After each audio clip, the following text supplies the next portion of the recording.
aí ele começa, a infestação dele começa a detonar a tua casa.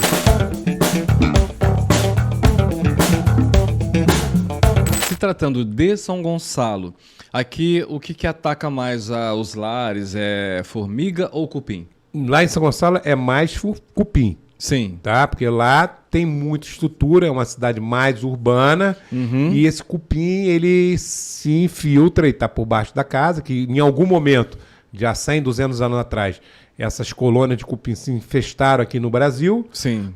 São Gonçalo também é um lugar farto de celulose no subsolo. O subsolo é partícula vai sendo montado o solo, vai formando as camadas.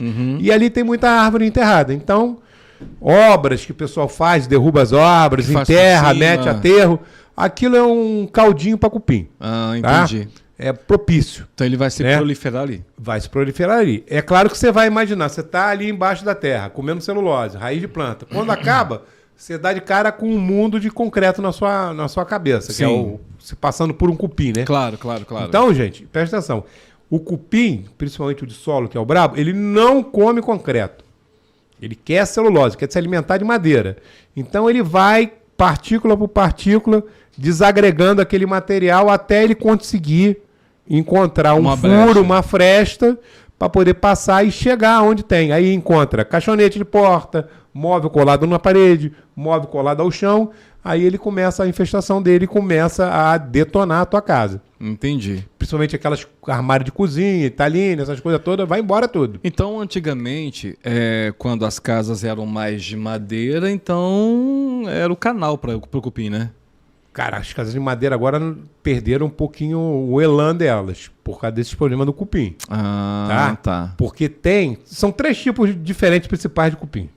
O cupim de madeira seca, que tinha bastante no tempo do meu avô, da tua avó. Isso. Que era um cupim que dava em imóveis, em objetos de madeira, em mesa antiga, móvel antigo, que dá muito em igreja. Isso. Esse cupim está praticamente em extinção no Brasil.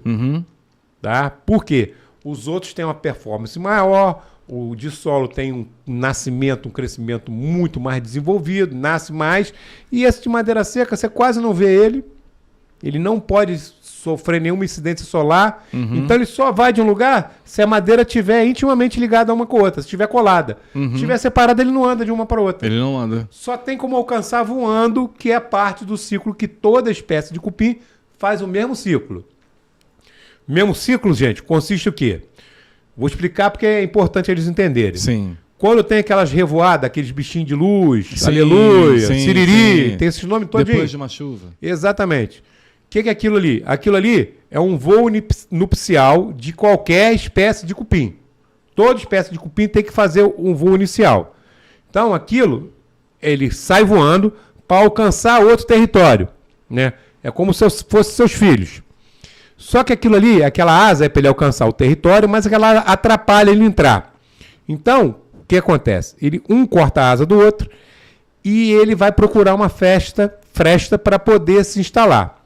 Se você der azar, entrar macho com macho, novela da Globo. Se entrar numa fresta fêmea com fêmea, novela da Globo. Não acontece nada.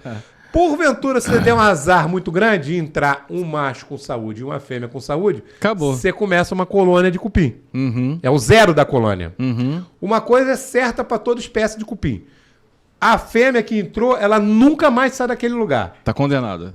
Vai ficar ali presa para sempre, porque ela só vai parir. Então ela fica de 14 a 40 vezes o tamanho normal dela. Caramba. Ela só fica embarrigada. Caramba. É um bichinho pequenininho, bem pequenininho, que fica com a barriga de um cupim de solo que dá 3 mil, 4 mil ovos por, que isso? por barrigada dela. É bastante. Ela pode chegar ao tamanho de uma caixa de fósforo, olhão. Que? É enorme. E aquilo ali fica bem protegido. Coitada da mulher. Ela nunca, a fêmea do cupim nunca mais sai daquele buraquinho. Então, isso aí o pessoal tem que ter em consciência. Por exemplo, você vai fazer que nem a moça que estava aqui conversando com a gente, né?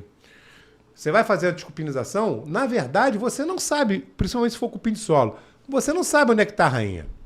E Ela nem tá vai aí- descobrir, vai. Não vai descobrir, cara. Não vai descobrir porque é muito bem protegido. Nem se quebrar a casa. Só quebrando a casa inteira, E mas olha aí, lá. na hora de você quebrar, você vai pulverizar ela, que ela é muito frágil. Uhum. Então ela vai se romper toda, vai jogar os filhotinhos todinho. Ah. Então, voltando ao raciocínio aqui. Uhum. Aquela forma alada lá é o zero, começando o zero. Ali entrou o macho e a fêmea, vai começar para qualquer espécie de cupim. Dali a rainha nunca mais sai e ela fica só ovopositando. Aí ela monta a sociedade dela como se fosse uma sociedade de castas. Uhum. Aí tem operário, tem soldado, Sério? tem o reprodutor É tão de organizado substituição. assim? É, organizadíssimo. Cara, não sabia. É terrível. E então, o que acontece? Aquilo tá tudo montado, aquele exército. E cupim, por isso que é bom ter o entendimento das coisas. E não jogar nunca, jamais, nada de vapores, que forme vapores orgânicos ou inorgânicos. Que é o diabo do Gilmo cupim, do querosene, não presta. Óleo queimado não presta, gente.